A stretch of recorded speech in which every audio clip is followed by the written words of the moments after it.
In front of me is Nokia 2660 Flip, and today I would like to show you how you can connect it using Bluetooth. Begin by accessing menu and picking settings.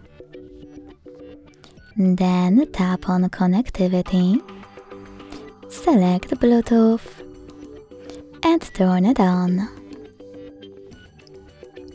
Following that, you need to scroll down to select devices found, tap on add new device and wait.